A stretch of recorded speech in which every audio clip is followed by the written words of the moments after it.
할렐루야.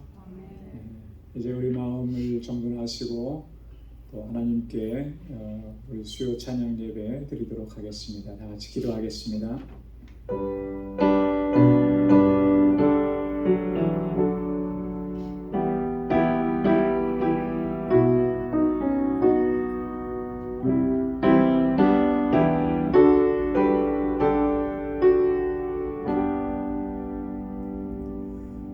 여호와께 감사하며 그 이름을 불러 아뢰며 그 행사를 만민 중에 알게 할지어다. 그에게 노래하며 그를 찬양하며 그의 모든 기사를 말할지어다. 그 성호를 자랑하라. 무릇 여호와를 구하는 자는 마음이 즐거울지로다. 여호와와 그 능력을 구할지어다. 그 얼굴을 항상 구할지어다. 아멘. 자비하시고 은혜가 풍성하신 하나님, 성의로 지난 3일 동안도 하나님의 그 능력의 팔로 우리를 붙잡아 주시고 우리의 일거수일투족을 주님의 선하신 손길로 인도해 주심에 감사합니다. 이 저녁 다시금 주의 보좌 앞으로 불러주시고 나의 구원, 나의 소망, 나의 영원한 목자 되시는 여호와 하나님께 예배하게 하시니 또한 감사합니다. 우리 온 마음을 다하고 힘을 다하여 오직 주님께만 영광 올려드리는 이 시간이 되도록 도와주옵소서. 우리의 허물과 우리의 죄악들을 주님의 십자가 앞에 내려놓습니다. 우리 주의 보혈로 나를 정결하게 씻어주시고 거룩한 하나님의 백성으로 다시금 세워주셔서 하나님께서 받으시기에 합당한 예배를 주님께 올려드리는 저희들 되게 하여 주옵소서. 우리의 예배를 받아 주옵시고 주님의 평강으로 덧입혀 주옵소서. 예수님의 이름으로 기원하옵나이다. 아멘. 전능하사 천지를 만드신 하나님 아버지를 내가 믿사오며 그 외아들 우리 주 예수 그리스도를 믿사오니 이는 성령으로 잉태하사 동정녀 마리아에게 나시고 본디오 빌라도에게 고난을 받으사 십자가에 못 박혀 죽으시고 장사한 지 사흘 만에 죽은 자 가운데서 다시 살아나시며 하늘에 오르사 전능하신 하나님 우편에 앉아 계시다가 저리로서 산 자와 죽은 자를 심판하러 오시리라. 성령을 믿사오며 거룩한 공예와 성도가 서로 교통하는 것과 죄를 사하여 주시는 것과 몸이 다시 사는 것과 영원히 사는 것을 믿사옵나이다. 아멘. 찬양으로 하나님께 영광 돌리겠습니다. 목마른 사슴.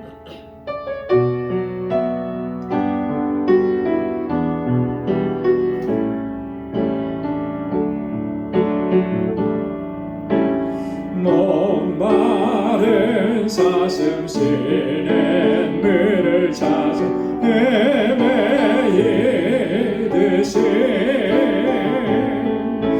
내 영혼 주를 찾기에 갈구하나이다.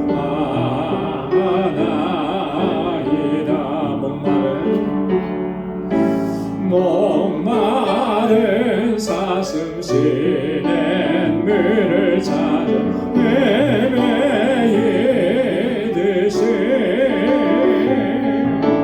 내 영혼 주를 찾기에 갈구하나이다.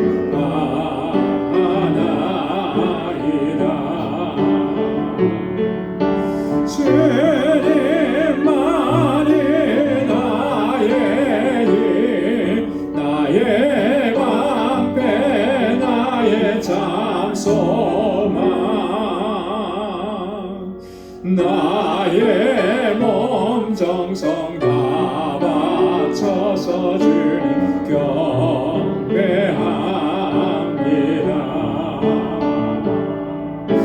금보다 귀한 나의 주님 내게 만족 주신 주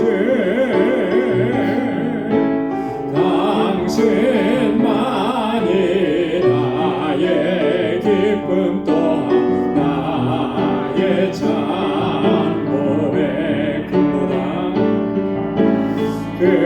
금보다 귀한 나의 주님 내 만족 주신 주 당신만이 나의 몸에 주님만이 나의 힘 나의 방패 나의 잠소망 나의 몸 정성 다 바쳐서 주님 경배합니다. 주님만이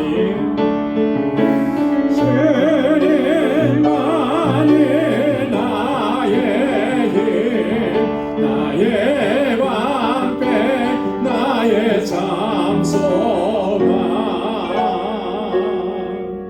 나의 몸 정성 다 바쳐서 주님 경배합니다.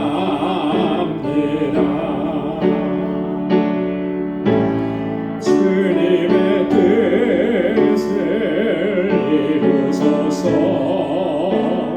고요한 중에 기다리니 진흙과 같은 날 빚으사 주님의 형상 만드소서 주님의 뜻을 이루소서 주님 말 앞에 엎드리니 나의 맘속을 살피시사 눈보다 위에 하옵소서 주님의 뜻을 이루소서 병들어 몸이 피곤할 때 권능의 손을 내게 펴사 새롭게 하여 주옵소서. 3절 다시요. 주님의 뜻을 이루소서 병들어 몸이 피곤할 때 권능의 손을 내게 펴사 새롭게 하여 주옵소서. 주님의 뜻을 이루소서 온전히 나를 주장하사 주님과 함께 동거함을 만민이 알게 하옵소서. 사제로 주님의 뜻을 이루소서 온전히 나를 주장하사 주님과 함께 동거함을 만민이 알게 하옵소서.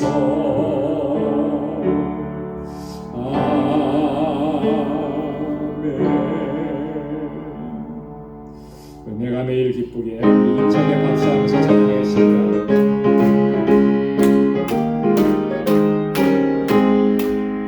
내가 매일 기쁘게 순례의 길 행하는 주의 팔이 나를 안보하며 내가 주의 큰 복을 받는 참된 비결은 주의 영이 함께하리라. 성령이 할렐루야 함께 하시네. 좁은 길을 걸으며 밤낮 기뻐하는 곳 주의 영이 함께 하니라. 전에 죄에 빠져서 평안함이 없을 때 예수 십자가의 공로 힘입어 그 말 아래 엎드려 참된 평화 얻으면 주의 영이 함께 하니라. 성령 성령이 계시네 할렐루야 함께 하시네 좁은 길을 걸으며 만나 기뻐하는 곳 주의 영이 함께 함이라 나와 동행하시고 모든 염려하시니 나는 숲의 새와 같이 기쁘다 내가 기쁜 마음으로 주의 뜻을 행함은 주의 영이 함께함이라 성령이 계시네 할렐루야 함께하시네 좁은 길을 걸으며 만나 기뻐하는 곳 주의 영이 함께함이라 세상 모든 정욕과 나의 모든 욕망은 십자가에 이미 못을 박았네 어두운 밤이 지나고 무거운 짐 벗으니 주의 영이 함께함이라 성령이 계시네 할렐루야 함께하시네 좁은 길을 걸으며 만나 기뻐하는 곳 주의 영이 함께함이라 성령이 계시네 할렐루야 함께하시네 좁은 길을 걸으며 밤낮 기뻐하는 곳 주의 영이 함께함이라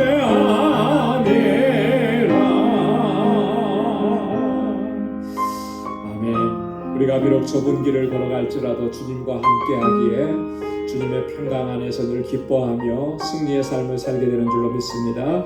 우리 시간 다 같이 마음을 같이 해서 통성으로 함께 기도하겠습니다. 우리 교회를 위해서 기도해 주시고 우리 교회가 정말 하나님의 뜻을 잘 감당하고 믿음의 공동체로 사랑의 공동체로 견고하게 세워져 가기를 위해서 기도해 주시기 바랍니다. 또 우리 사역자들을 위해서 주의 종들을 위해서 기도해 주시고 각 기관들을 위해서 특별히 우리 주일학교와 유스그룹과 EM 또 우리 사랑하는 교사들과 또 목회자를 청빙하고 있는데 하나님 귀한 종을 보내어달라고 같이 기도해 주시기 바랍니다.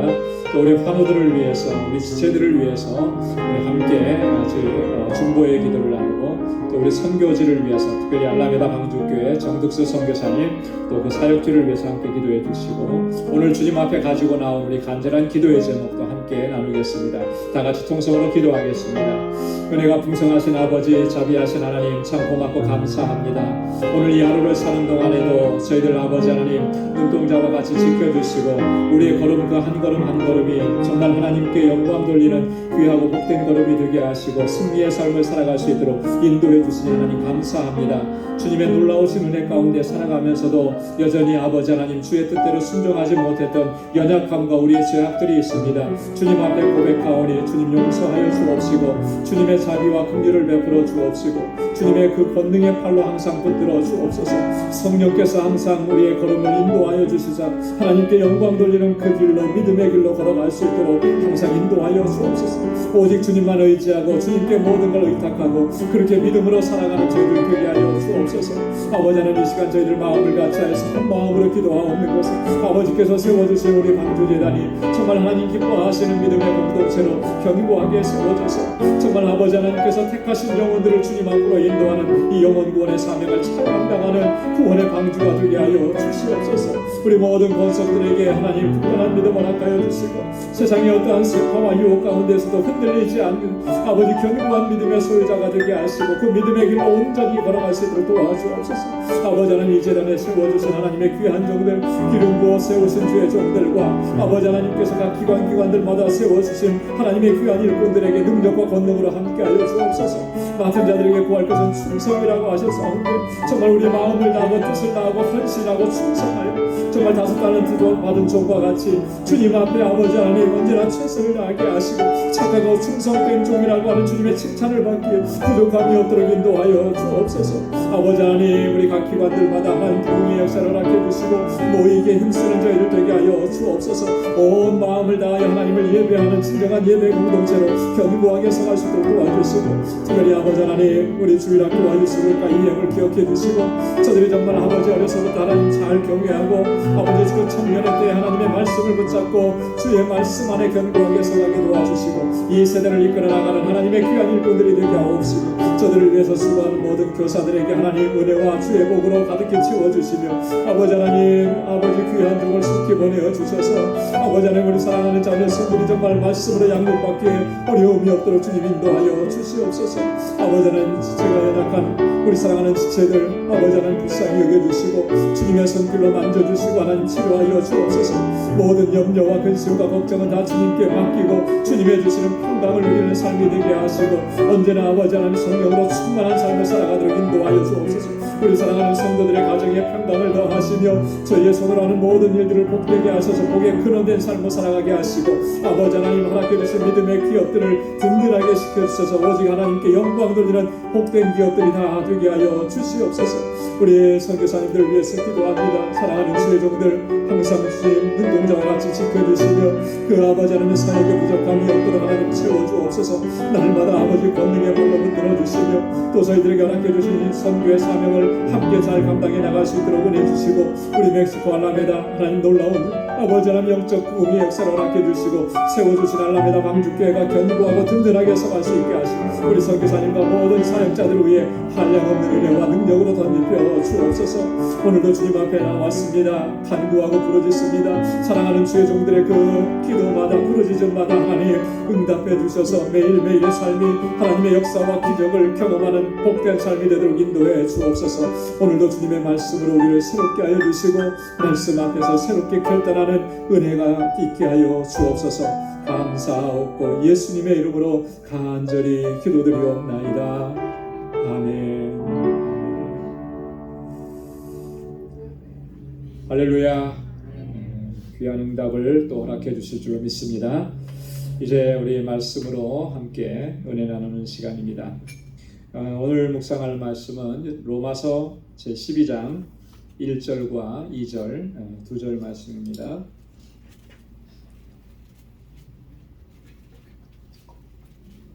로마서 12장 1절 2절 우리 한 목소리로 같이 봉독하겠습니다.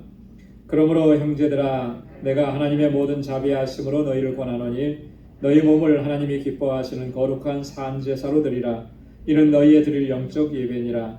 너희는 이 세대를 본받지 말고 오직 마음을 새롭게 함으로 변화를 받아 하나님의 선하시고 기뻐하시고 온전하신 뜻이 무엇인지 분별하도록 하라. 아멘. 오늘 사실은 조금 긴 본문 13절까지 하려고 이렇게 생각을 했었습니다. 근데 준비를 하다 보니까 13절까지 하기에는 너무 긴 것 같아요. 근데 또 1절과 2절 이 말씀이 우리가 너무나 잘 아는 말씀이기도 하지만 또 그만큼 또 중요한 말씀이기 때문에 조금 더 자세하게 좀 같이 상고해 보는 것이 좋겠다는 생각이 들어서 우리 두 절만 듣겠습니다. 여러분 이 로마서 12장 1절과 2절은 가능하시면 외우시면 좋아요. 요즘에 갈수록 외우는 게 힘들어지잖아요. 그럼에도 불구하고 노력하면 안 되는 게 없습니다. 아멘은 두 사람만 했어요. 노력하면 돼요. 노력하면 됩니다. 그래서 우리 같이 좀 이 말씀은 그냥 어디서든지 그냥 줄줄 암송이 될 수 있도록. 근데 이제 암송하는 것도 중요하지만 그보다 더 중요한 게 있어요. 그 뭐냐면 이 말씀을 깊이 묵상하는 거예요. 그죠? 그래서 정말 이 말씀의 뜻이 무엇이고 내가 신앙생활하면서 어떻게 이 말씀대로 내가 순종해야 하는가, 이 말씀을 따라서 살아야 하는가, 이 말씀대로 따라서 산다라고 하는 건 뭔가라고 하는 것을 우리가 늘 생각을 해야 한다는 것이죠. 우리 로마서 12장부터는 주제가 좀 달라집니다. 우리가 첫 시간에도 말씀을 드렸고 종종 말씀을 드렸습니다만 로마서는 크게 두 부분으로 나눠진다 그랬잖아요. 그죠? 1장부터 11장까지 그리고 12장부터 마지막 16장까지 이렇게 두 부분으로 나눠집니다. 요걸 좀 더 세분화시켜서 세 부분으로 나누면 1장에서 8장까지 또 그리고 9장에서 11장까지 또 12장에서 16장까지 이렇게 세 부분으로 나눠볼 수가 있어요. 자, 이 전반부는 항상 바울 서신서가 그래요. 다른 서신서들을 봐도 마찬가지인데요. 이 전반부에는 교리적인 부분들을 집중적으로 다룹니다. 그 원리에 대해서 얘기하는. 로마서에서는 지난 1장부터 8장까지는 뭐에 대해서 얘기를 했죠? 구원론에 대해서 얘기한 거예요, 사실. 그죠? 오직 믿음으로 말미암아 의롭다 하심을 얻는다라고 하는 이 주제를 가지고 사실 1장부터 8장까지 쭉 이렇게 설명을 해온 겁니다. 그래서 하나님께서 우리에게 허락해 주신 구원이라고 하는 것은 어떻게 우리가 얻게 되었고, 또 구원받은 하나님의 자녀들에게 하나님께서 지속적으로 구원의 완성을 이루시기 위해서 어떤 역사들을 이루어 가시는가, 특별히 로마서 8장에 와서는 그 부분을 이제 집중적으로 얘기를 했죠. 바울이 이렇게 이 그 구원론에 대해서 강조하고 또 강조하는 것은요, 그만큼 중요하기 때문이기도 하고요. 당시에 그 초대교회 성도들은 이 부분에 있어서 많은 공격을 받고 어려움이 있었습니다. 왜냐하면 이방인들도 그 그리스도인 공동체 안에 있었지만, 특별히 그 유대인으로서 이렇게 개종한 그리스도인들도 있었단 말이죠. 근데 이 사람들이 벗어나지 못하는 것이 있어요. 그게 뭐냐면 행위구원론이, 율법주의 이런 사상들, 이걸 벗어나지 못하는. 그래서 예수 그리스도를 믿는 그 믿음으로 구원받는다라고 하는 것을 쉽게 받아들이지 못하는 거예요. 네, 그 충분히 이해가 됩니다. 왜냐하면 한국에 있을 때도 보면은 전혀 다른 종교에서 오래도록 살다가 이렇게 복음을 받아들이고 교회에 나오신 분들이 있어요. 예를 들어서 한국은 불교가 이제 대다수니까 불교 신자였다가 이제 그 신앙생활을 해요. 전도받고 와서. 그런데 상당 기간 동안에는 이분에게는 그 예전에 불교에 소속되어 있었던 그런 생각들, 습관들, 이게 남아 있어요. 그래서 이제 겉으로 나타나는 습관 중에 하나는 인사를 한다 그러면 꼭 이렇게 인사를 하죠. 이게 남아 있는 거, 이거 버리지 못하는 거예요. 근데 겉으로 있는 거 이것만 버리지 못하는 게 아니라 생각도. 그래서 예수를 믿기는 믿지만 자꾸 그 옛날에 다른 종교에서 있었던 것들이 자꾸 그걸 방해한다는 거죠. 그러니까 유대주의자들, 유대인들도 그런 것들이 상당히 있었다라고 하는 거예요. 그러니까 바울이 이렇게 예수를 믿음으로 말미암아 우리가 의롭다함을 얻는 것이지 우리의 행위 때문에 우리가 의롭게 되는 건 아닙니다라는 것을 강조하고 또 강조하고, 그렇게 하지 않으면 안 되는 것이죠. 근데 여러분, 오늘 이 시대의 그 현대 그리스도인들에게도 그런 부분들이 적잖이 이렇게 스며들어와 있어요. 아마 우리도 내게도 그런 것들이 들어와 있다, 내게도 그런 것들이 있다라고 하는 것을 아마 부인하지 못할 겁니다. 어떤 측면에서 보면은 굉장히 그 공로주의 사상에 우리가 물들어 있는 거, 그런 것들을 우리가 좀 발견하게 됩니다.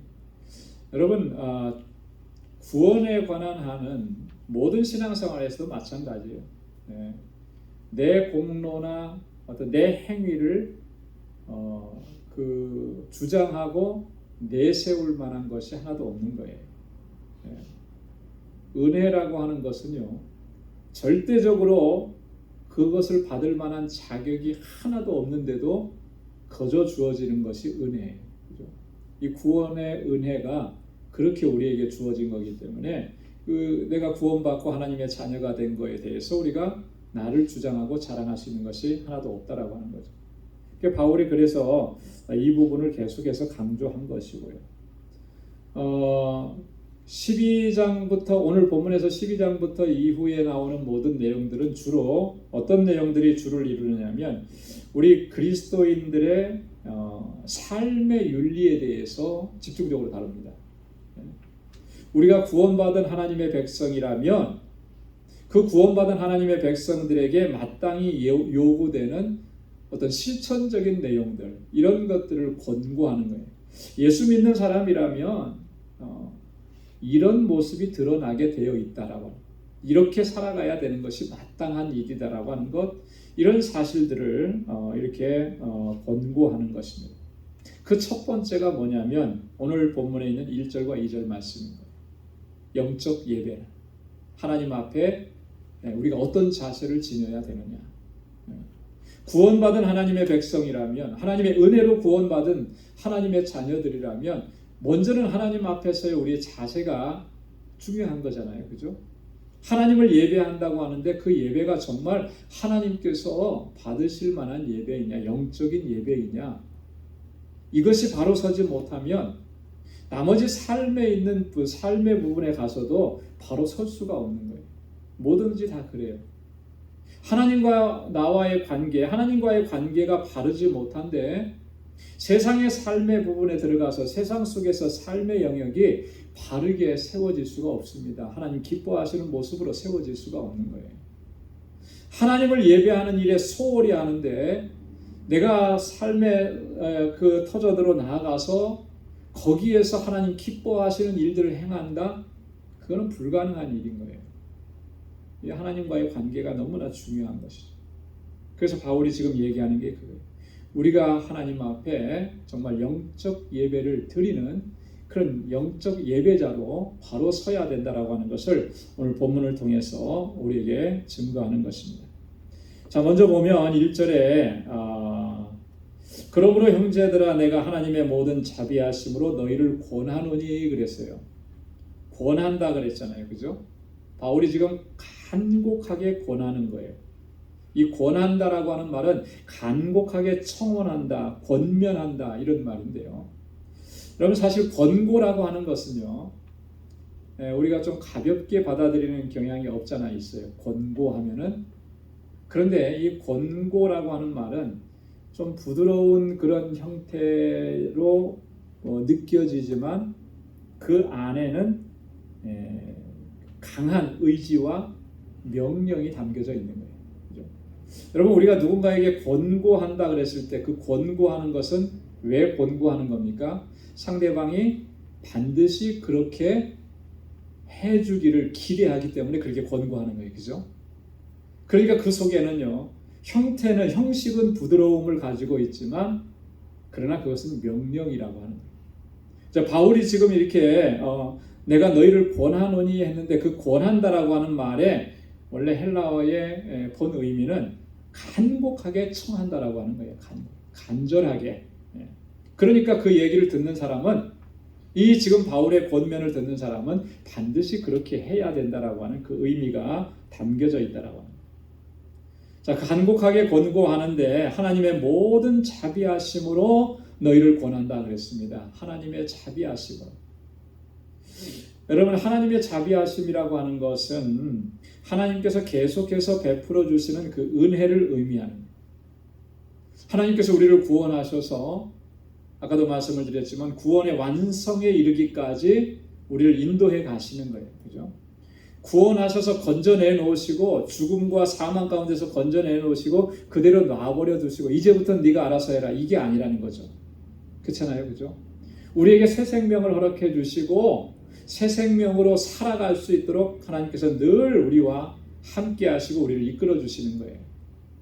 그래서 성령을 보내주시고 성령께서 우리 안에서 그렇게 역사하시는 거죠. 그래서 하나님께서 우리를 택하시고 또 우리를 부르시고 우리를 의롭다 하시고 우리를 성화로 이끄시고 거룩함으로 이끄시고 그리고 마침내는 우리를 어디까지 인도해 주신다 그랬습니까? 영화의 자리까지 인도. 이 모든 것들이 하나님께서 우리를 인도해 주시는 은혜예요. 그 은혜 때문에 내가 오늘 이 자리에 이렇게 서 있는 거죠. 그 하나님의 은혜로 말미암아 내가 믿음 안에서 이렇게 점점 자라가고 성장해가는 거죠. 우리가 그것을 잊어서는 안 된다라고 하는 거예요. 자, 그래서 바울이 하나님의 모든 자비하심으로 너희를 권한다라고 하는 이 말은 이 하나님의 은혜에 근거해서 너희를 권한다 이런 얘기예요. 그 무슨 의미겠습니까? 하나님의 은혜 입은 자답게 너희가 행해야 한다라고 하는 그런 의미를 이 속에 담고 있는 거예요. 하나님의 은혜를 입은 자답게. 하나님. 여러분, 하나님의 은혜를 우리가 늘 생각하면, 내가 받은 하나님의 은혜를 늘 생각하면 내가 이 세상에서 살아가는 모든 삶이 어떻게 살아가야 하는지는 답은 분명한 거예요. 근데 이 하나님의 은혜를 내가 잊어버리고 그 은혜를 가볍게 생각하고 그 은혜를 소홀하게 여기다 보니까 어떻게 살아가야 하는지에 대해서도 우리가 진지하지 못한 것이죠. 은혜에 대한 감격을 놓치면 삶의 부분에 있어서도 하나님을 기쁘시게 하는 삶을 살아갈 수가 없다라고 하는 것입니다. 두 번째로 생각해 볼 것은 보니까 영적 예배에 대해서 얘기합니다. 너희 몸을 하나님이 기뻐하시는 거룩한 산 제사로 드리라. 이는 너희의 드릴 영적 예배니라. 영적 예배라. 영적 예배라고 하는 이 말은 이런 의미를 담고 있습니다. 원래 그 문자적인 의미는 합당하다, 합리적이다 이런 원어의 뜻이 있어요. 물론 영적 예배라고 하는 것은 spiritual이라고 합니다. 성령 안에서 드리는 예배를 의미하는데요. 근데 이게 본래 이 단어가 쓰여졌던 것은 합당하다라고 하는 겁니다. 그 의미가 비슷해요. 그죠? 어떻게 합당해야 되겠습니까? 어떻게 합당해야 되겠죠? 하나님께서 받으시기에 합당한 예배, 하나님께서 기뻐하시는 예배, 하나님께서 인정하시는 예배, 그게 영적 예배라고 하는 거예요. 우리 나름대로는 뭔가 대단하게 잘 준비해서 멋있게 한 것 같은데 그러면 하나님께서 그거 기뻐하실 것이라고 이렇게 생각하는 경향이 많은데 그럴 수도 있고 안 그럴 수도 있는 거예요. 하나님께서는 우리의 중심을 보시기 때문에 그래서 만약에 그 예배가 정말 하나님께서 받으시는 예배라면 그게 영적 예배가 되는 거죠. 근데 아무리 멋있게 준비해놨어도 그 예배 하나님께서 받으시지 않으면 그 예배는 영적 예배가 될 수가 없는 거예요. 그래서 우리가 항상 정말 살피고 또 살펴야 되는 것은 정말 이 예배가 하나님께서 받으시는 예배일까? 내가 정말 하나님 앞에 드리는 예배가 하나님께서 기뻐하시는 예배인가? 여러분, 요한복음 4장 23절에서 예수님께서 그렇게 말씀을 하셨잖아요. 아버지께 참으로 예배하는 자들은 신령과 진정으로 예배할 때가 오나니 곧 이때라. 아버지께서는 이렇게 자기에게 예배하는 자를 찾으시느니라. 어떻게 예배하는 자를 찾으신다 그랬습니까? 신령과 진정으로. 이 신령과 진정으로라고 하는 말은 영과 진리로라고 하는 말이에요. In spirit and truth.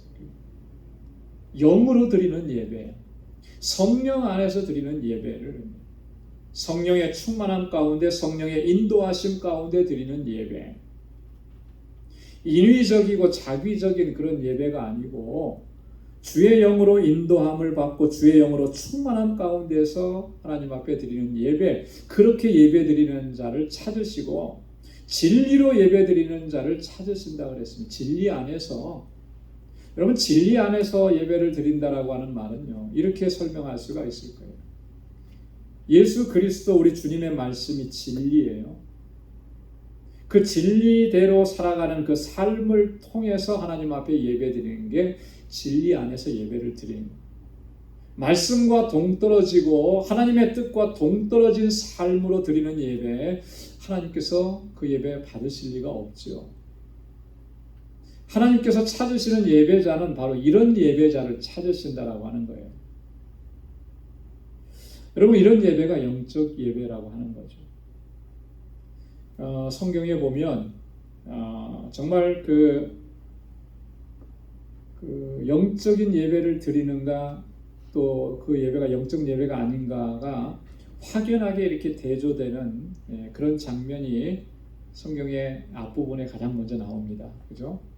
가인과 아벨의 제사.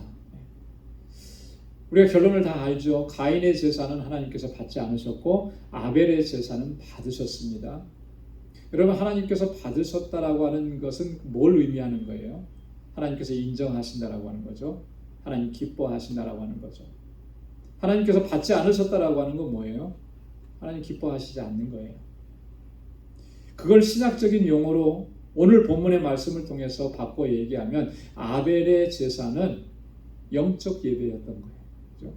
그러나 가인의 제사는 그렇지 못했던 것이죠. 가인의 제사가 왜 그랬을까? 전에도 한번 설명을 드린 적이 있었습니다만은 거기에는 뭐 가인의 제사가 뭐 이렇게 뭐가 잘못됐고 형식이 잘못됐고 뭐 이런 거는 하나도 안 나와요. 그래서 왜 가인의 제사를 하나님께서 기뻐하시지 않았을까라고 하는 것에 많은 분들이 의문을 제기합니다. 자, 그런데 예배를 드리고 난 후에 가인의 모습이 어떠했느냐는 거죠. 여러분, 내 예배가 하나님 앞에 받아들여지지 않았을 때 가인이 어떤 모습이었죠? 하나님께 대해서는 분노한 것이고 아벨에 대해서는 자기 동생임에도 불구하고 시기하고 질투하고, 그죠? 여러분, 그런 마음이 예배자의 마음속에 있었다라고 하는 거예요. 그러니 그 예배가 하나님께서 받으시기에 합당한 예배였겠느냐. 여러분, 지금 이 순간에 내가 하나님께서 받지 않으셔서 내가 화났어, 이게 아니잖아요. 그의 삶이 그러했다라고 하는 것을 보여주는 거죠. 여러분, 이게 중요한 것입니다. 아무리 그 겉으로 이렇게 뭐 멋있고 화려하고 뭐 다 갖추어서 이게 중요한 게 아니고요. 평상시에 우리의 마음의 가짐이 어떠하냐라고 하는 거죠. 정말 하나님을 향해 있느냐, 그 하나님의 선하심을 따라서 순종하면서 그렇게 살아가고 있는, 정말 가인이 하나님의 마음을 품고 하나님께 대한 간절함을 가지고 있었다면 자신의 제사가 받아들여지지 않았을 때 뭐부터 생각을 했을까요? 아마 이것부터 생각을 했어요. 왜 내 제사가 하나님 앞에 받아들여지지 않았지? 나에게 무슨 문제가 있었을까? 여러분, 이렇게 되었으면 그 다음에는 하나님께서 받으시는 예배를 드렸을 거예요. 그죠? 그렇게 되지 못한 것이죠. 가인의 제사와 아벨의 제사는 오늘 우리에게 정말 큰 도전을 주는 것입니다. 어떤 것이 영적인 예배인지를 우리에게 분명하게 말씀을 해줍니다.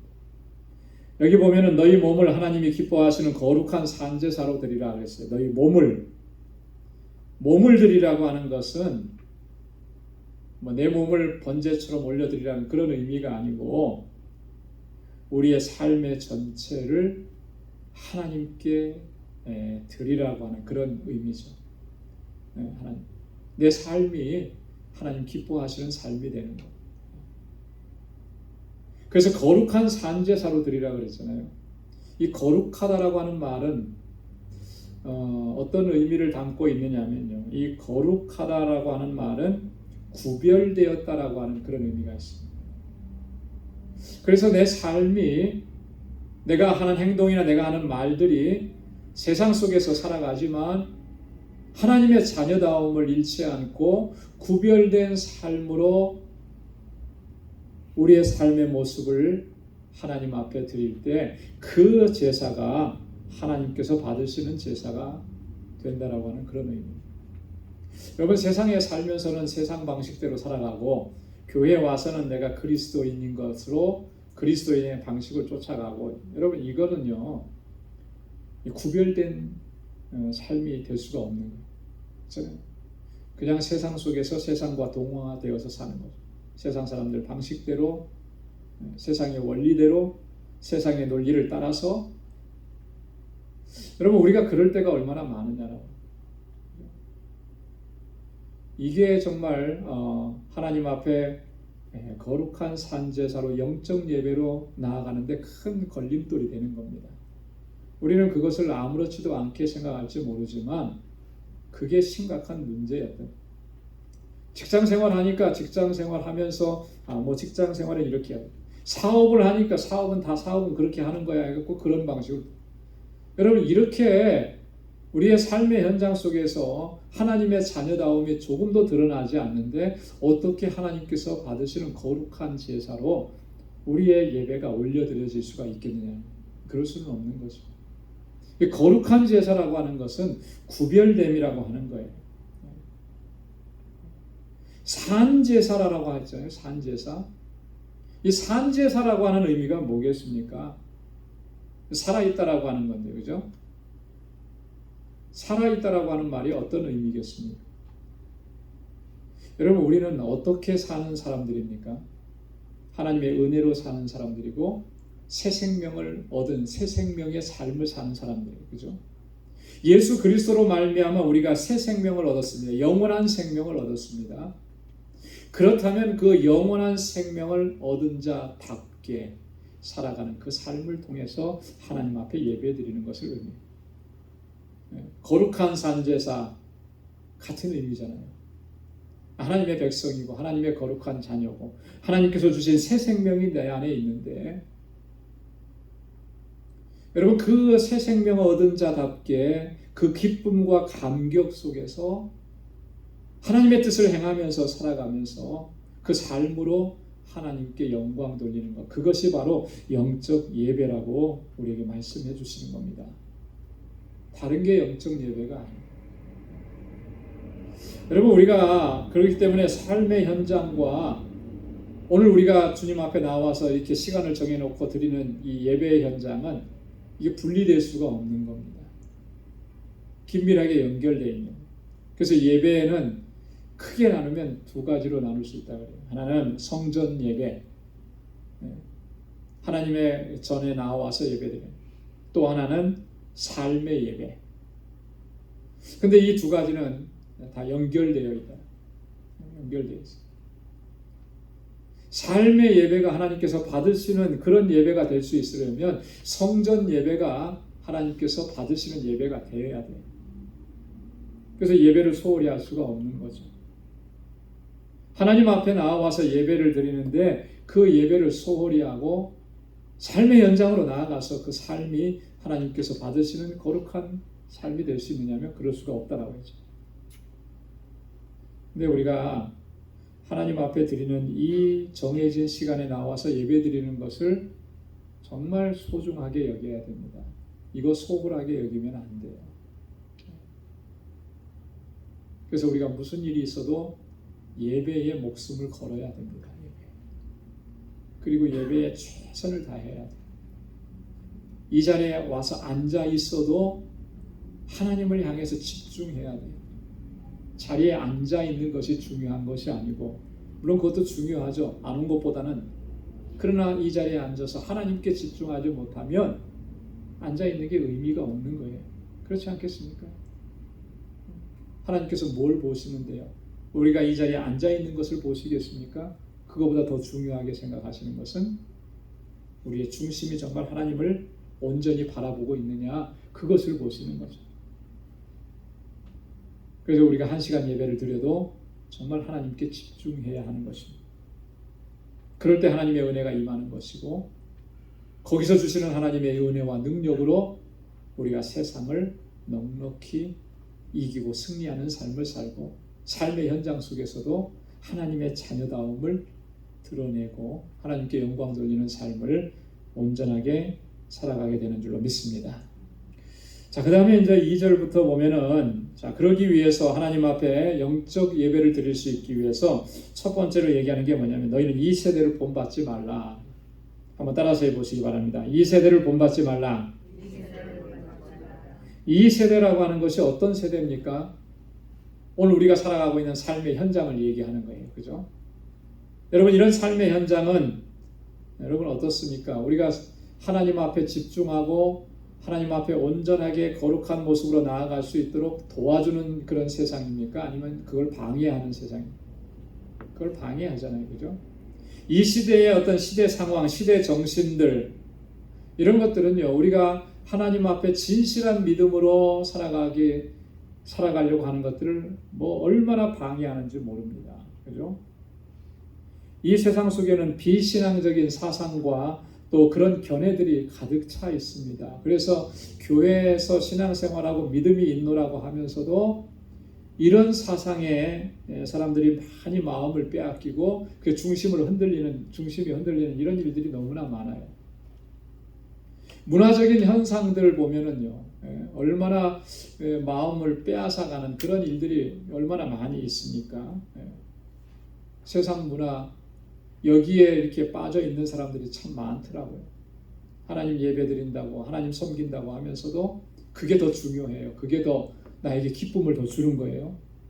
이렇게 해서 우리의 믿음을 뿌리채 흔들어 놓는 일들이 우리 주변에는 너무나 많아요. 이 세대가 가진 특징이 그런 거예요. 신앙적인 측면에서 봐도 이 다원주의 사상이 얼마나 많은지 모르겠어요. 그죠? 세속적인 것들만 우리를 무너뜨리려고 하는 것이 아닙니다. 신앙이고 신앙이라고 하는 그런 어떤 옷을 입고도 우리 믿음을 흔들어 놓는 일들이 너무나 많이 일어나는 것이죠. 여러분, 비성경적인 주장들을 하는 사람들이 얼마나 많습니까? 거기에 많은 사람들이 넘어가고 교단 전체가 넘어가는 경우도 너무나 많고, 향락을 추구하는 이런 일들, 이런 것들이 다 이 세대예요. 이 세상인 것입니다.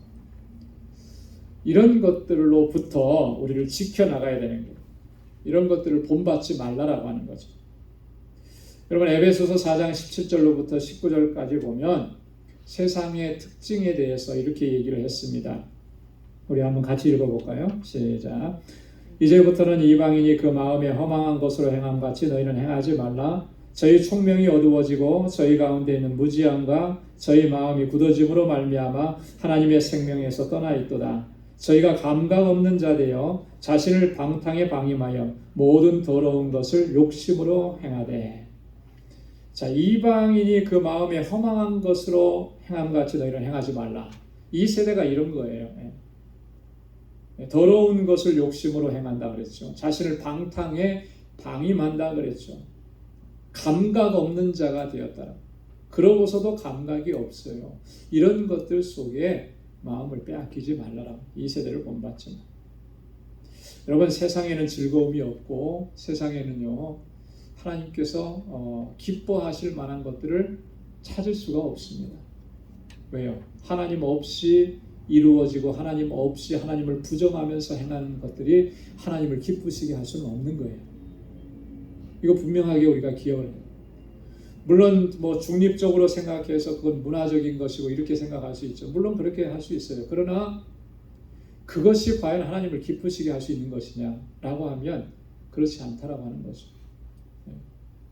여러분, 아무리 세상에서 좋은 것을 가지고 있고 아무리 세상에서 흥미로운 것을 행해도 하나님 없이 행해지는 것에 하나님의 기쁨이 있을 수가 없는 거예요. 그런데 그것을 쫓아가고 그것을 붙잡고 거기에 마음을 빼앗기고 거기에 마음을 빼앗긴 것 때문에 하나님을 향한 이 마음이 흔들리고 하나님을 향해서 온전함으로 서지 못한다면 우리는 이 세대 가운데 마음을 빼앗겨 버린 것이죠.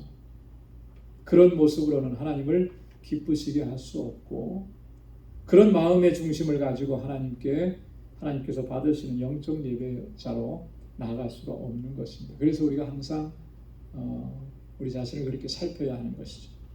자, 그래서 이 세대를 본받지 말고 더 이어서 보면은 마음을 새롭게 함으로 변화를 받으라 하십니다. 마음을 새롭게 함으로 변화를.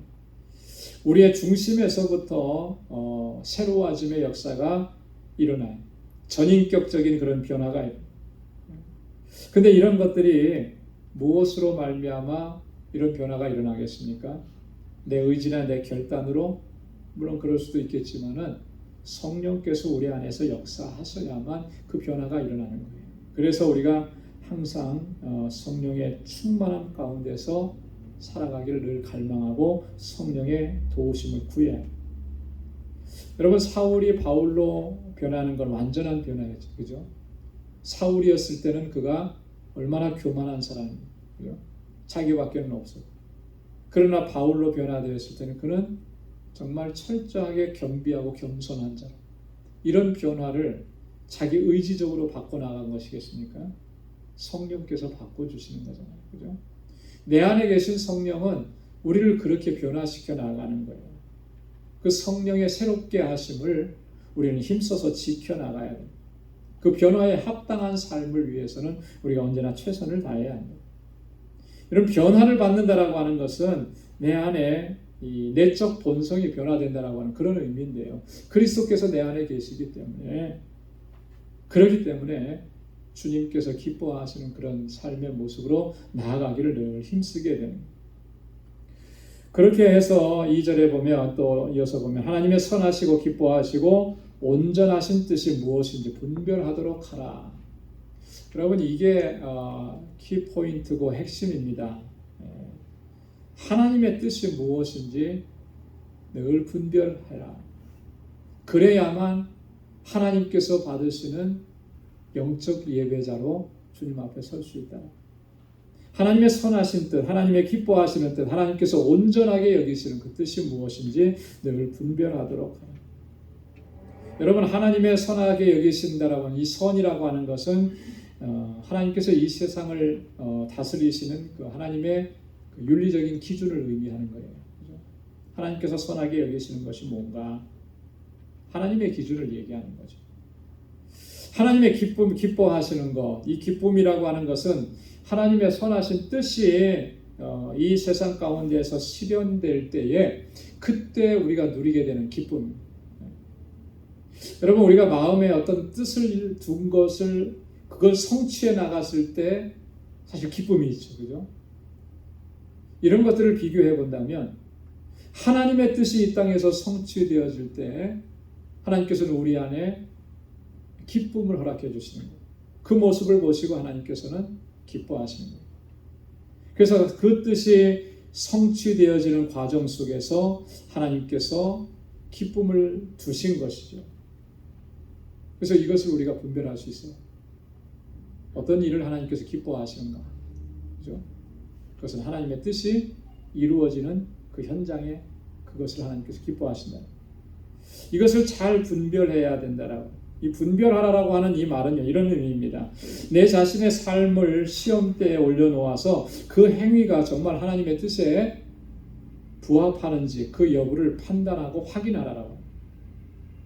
시험대 위에 올려놓고 나의 이 삶이, 나의 이 말이, 나의 이 생각과 나의 이 행위가 하나님의 뜻에 맞는 것인지 그것을 항상 확인하라라고 하는 그런 의미입니다. 여러분 이런 확인 과정이 없으면 정말 하나님께서 기뻐하시는 예배자로 살아갈 수가 없는 거예요. 여러분 내 행위와 내 생각과 내 말들을 돌아보지 않는 거예요. 그죠? 그래서 정말 그 모든 것들이 정말 하나님의 기쁨이 되는지를 살피지 않는다면 어떻게 우리가 하나님 기뻐하시는 예배자로 설 수 있겠느냐? 여러분 그 자동차를 탈 때 자동차를 잘 관리하는 거 굉장히 중요합니다. 그죠? 점검하고 정비하고 관리하는 거 굉장히 중요한데 사실 우리 다 잘 모르기도 하고 게을러 가지고 그걸 잘 못해요. 그러다가 정말 예상치 못했던 그 부지불식간에 큰 낭패를 보는 그런 경우들이 가끔씩 있어요. 어떨 때는 보면은요, 차를 이렇게 좀 무심코 타고 다니다가 가끔씩 이제 엔진 오일 바꿀 때쯤 돼서 이제 가서 오일만 바꿔요. 그러면 가끔 그런 얘기를 들을 때가 있었어요. 이거 큰일 날 뻔했다. 타이어가 이렇게 되도록 차를 타고 다녔냐? 여기서 뭐가 문제가 심각하게 생겼는데 오일이 새고 있는데 이거 못 봤냐? 이런 얘기들을 하거든요. 여러분 왜 그러냐면 제가 점검을 제대로 안 하니까 그래요. 살피지 않으니까. 그냥 운전하고 다니는 것만 했지 잘 안 살피니까. 만약에 그때도 정말 그 정비소에 가서 그렇게 정비사가 보지 못했다면 아마 그것 때문에 나는 심각한 낭패에 이렇게 놓이게 되었을 수도 있었을 겁니다. 이런 것과 마찬가지. 우리가 정말 우리의 삶이 하나님께서 기뻐하시는 뜻을 늘 분별하고 그 뜻이 무엇인지를 늘 살피고 나의 삶과 나의 모든 말과 나의 모든 행위가 정말 그 하나님의 뜻에 합당하고 부합한 것인지를 살피지 않는다면 우리도 또한 영적으로 그런 모습으로 낭패를 겪게 되는 상황에 처할 수 있다라고 하는 것. 이게 엄중한 경고입니다. 우리가 늘 기억을 해야 하는 것이죠. 그래서 이 하나님의 뜻을 분별하고 그 뜻대로 순종하는 삶은 너무나 중요한 것입니다. 그래서 오늘 영적 예배를 얘기하면서 바울이 이렇게 얘기한 거죠. 하나님의 선하시고 기뻐하시고 온전한 뜻이 무엇인지 분별하도록 하라. 하나님의 뜻을 잘 분별하라. 하나님 뭘 선하게 여기시고 뭘 하나님 기뻐하시고 뭐가 하나님의 뜻에 합당한 것인지를 늘 찾아야 된다. 그리고 그 뜻대로 순종해야 된다. 지난번에 우리가 특별 새벽 집회하면서 하나님의 뜻에 대해서 같이 말씀을 나눴잖아요. 그죠? 하나님의 뜻은 너무나 중요한 것입니다. 하나님의 뜻을 분별하는 것은 너무나 중요합니다. 근데 하나님께서는 그 뜻을 분별할 수 있도록 하나님께서 우리에게 다 이미 그것을 다 보여주셨어요. 그래서 어떻게 하나님의 뜻을 분별할 수 있다고 그랬습니까? 하나님은 이미 하나님의 뜻을 다 계시해 놓으셨잖아요. 그죠? 가장 첫 번째는요, 말씀이에요, 말씀. 예, 하나님의 말씀 성경 자체가 하나님의 뜻을 담아 놓으신 거잖아요. 하나님의 계시의 책이라고 그러잖아요. 그렇기 때문에 우리가 성경을 참 부지런히 읽어야 됩니다. 그리고 정말 깊이 묵상을 해야 돼요. 그리고 연구해야 돼요, 연구. 여러분 성경을 들고 다니고 내게 어떤 좋은 성경책이 있어서 그거 장식으로 이렇게 해놓고 그건 아무 의미 없는 거잖아요. 성경은 정말 우리가 하나님의 말씀을 부지런히 읽어야 돼요. 그 읽고 그리고 깊이 묵상해야 되고. 하나님의 말씀을 묵상하는 건 너무나 중요합니다. 왜 묵상합니까? 앞에 얘기했잖아요. 하나님의 뜻을 찾기 위해서. 하나님께서 오늘 나에게 무슨 말씀을 해주시고 내가 일평생토록 어떻게 살아가야 하는지 하나님께서 그 길을 우리에게 보여주시고 하나님 기뻐하시는 일이 뭔지 하나님께서 정말 받으시는 그런 일들이 뭔지를 성경을 통해서 다 우리에게 말씀을 해주셨기 때문에 그리고 그 하나님의 뜻을 구하는 기도를 주님 앞에 간구해야죠. 하나님의 뜻을 바로 깨닫게 해주시고 하나님의 뜻을 바로 찾을 수 있도록 하나님 도와주시고 나는 어리석고 우둔한데 하나님 내게 지혜를 주시고 또 그 지혜로 하나님의 뜻을 잘 발견할 수 있게. 야고보 1장 5절에 보니까 너희 중에 누구든지 지혜가 부족하거든 모든 사람에게 후히 주시고 꾸짖지 아니하시는 하나님께 구하라 그러면 주시리라. 할렐루야. 하나님께 구하면 하나님께서 그 지혜도 주셔요. 그 지혜가 있어야만 하나님의 뜻을 분별할 수가 있는 것이죠. 또 성령의 도우심을 구해야 그죠? 우리가 하나님의 뜻대로 행할 수 있도록 성령께서 우리를 도우시는 거죠. 요한복음 14장 6절 26절에 보면 성령은 예수님께서 하셨던 그 모든 가르치심과 교훈 말씀들을 우리로 하여금 기억하게 하시고 생각나게 하시고 또 하나님의 말씀으로 우리를 가르쳐 주시고 깨우치게 하시는 거예요. 그래서 하나님의 뜻대로 살아갈 수 있도록 우리 인도해 주십니다. 하나님의 말씀을 부지런히 묵상하고 하나님께서 우리에게 지혜 주시기를 간구하고 성령께서 우리를 하나님의 뜻대로 순종하면서 살아갈 수 있도록 우리 인도해 달라고 그 성령의 능력으로 우리를 붙잡아 달라고 그렇게 도우심을 구해야 합니다. 그렇게 하나님의 뜻을 순종하며 나아갈 때 우리의 모든 일거수일투족이 하나님 기뻐하시는 참된 영적 예배, 하나님이 받으시는 거룩한 산제사가 될 줄로 믿습니다. 그래서 늘 하나님 찾으시는 예배자로 살아가고 우리 마음을 다하고 힘을 다해서 하나님을 예배하고 주님께 영광 돌리는 삶을 살아가는 우리 모두가 될 수 있기를 주님의 이름으로 축원합니다. 기도하겠습니다. 은혜로우신 아버지 하나님 참 감사합니다. 오늘 이 저녁에도 저희들을 사랑하셔서 하나님의 귀한 말씀 우리의 심령 가운데 들려주시고 하나님께서 찾으시는 참된 예배자가 어떠한 사람인지를 우리에게 가르쳐 주시니 감사합니다. 이 세대를 본받지 말고 하나님의 기뻐하시고 선하게 여기시고 온전하게 여기시는 그 뜻을 행하는 그런 참된 예배자로 살아가는 저희들이 되게 하여 주옵소서. 하나님 오직 주님만을 예배하게 하시고 주님의 이름만을 높이고 언제나 어디서나 주님을 증거하는 삶을 살아가는 우리 방주의 권속들이 다 되게 하여 주옵소서. 우리는 너무나 연약하지만 주님의 강하심을 의지합니다. 주님의 능력을 의지합니다. 우리를 붙잡아 주시고 늘 성령께서 충만하게 우리 가운데 역사해 주셔서 하나님의 뜻대로 온전하게 행할 수 있는 믿음의 사람들로 우리를 인도하여 주옵소서. 이제는 우리 주 예수 그리스도의 무한하신 은혜와 하나님 아버지의 크고 놀라우신 사랑과 성령의 위로 교통 충만하심의 역사가 하나님의 뜻대로 하나님께서 찾으시는 참된 예배자로 살아가기로 결단하는 우리 방주의 모든 믿음의 권속들과 또 저들의 가정과 직장, 생업의 터전과 학업 위에 이제로부터 영원까지 함께 하시기를 간절히 축원하옵나이다. 아멘.